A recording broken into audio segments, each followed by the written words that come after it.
আসসালামু আলাইকুম। এখন আমি দ্বিতীয় পার্টে চলে আসছি। তো এখন আমি দ্বিতীয় পার্টে দেখাচ্ছি। দেখুন আমি দুটো সাইডেই আমি সুন্দর করে ভাঁজ করে নিয়েছি। ভাঁজ করার পর এটার উপর আরেকটা মানে আগে যে কাপড়টা কেটেছিলাম সেইটা আমি রেখে সুন্দর করে এটা আমি পুরোটুকু কেটে নেব।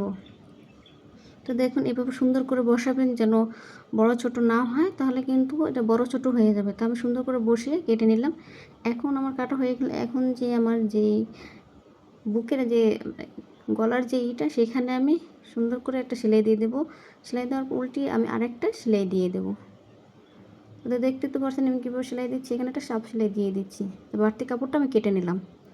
তো কেটে নেওয়ার পর এখন আমার নিচে যে বর্ডারটা সেটা আমি সুন্দর করে সেলাই করে নেব। এখানে আমি একটা উল্টে দিচ্ছি। এখানে যেহেতু আমার যে পায়ের কাপড়টা মোটা ছিল সেই জন্য আমি একটা উল্টিয়ে আমি একটা সেলাই দিয়ে দিচ্ছি। তো সেলাই দেওয়ার পর এখন আমি এটাকে আমি উপরে যে লেসটা সেই লেসটা সুন্দর করে বসিয়ে দেবো। তো দেখুন আমি একটু দূরে দিয়েছি লেসটা, 1/2 ইঞ্চি একটু দূরে দিয়েছি। এই কারণে দেখতে সুন্দর লাগে আমার কাছে। এই জন্য আপনারা যদি নিচে দিতে চান নিচে দিতে পারেন।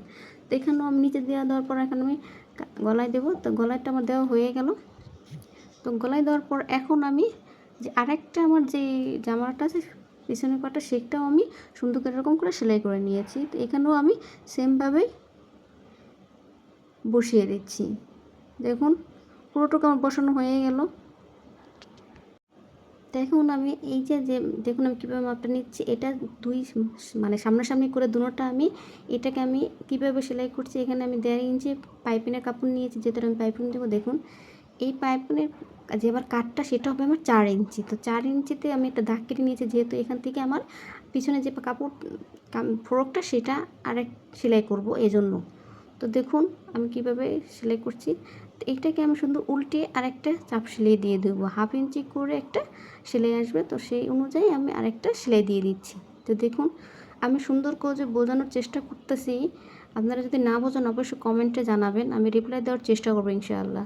আর আমার ভিডিও যদি ভালো লাগে অবশ্যই লাইক কমেন্ট শেয়ার করবেন। আর আমার এই ভিডিওটা আপনি ইউটিউবেও দেখতে পারেন। তো আমার পুরোটুকু সেলানো হয়ে গেছে। তো এখানে আমি সুন্দর করে আরেকটা লেস দিয়ে দেবো।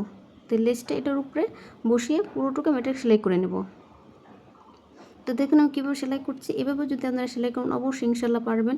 তো আমি খুব সহজভাবে আপনাদের দেখাচ্ছি, A to Z কী কী করতেছি সব কিছু আপনাদের দেখাচ্ছি। যদি আপনারা না বোঝেন সেটা অবশ্যই আমাকে কমেন্টে জানাবেন।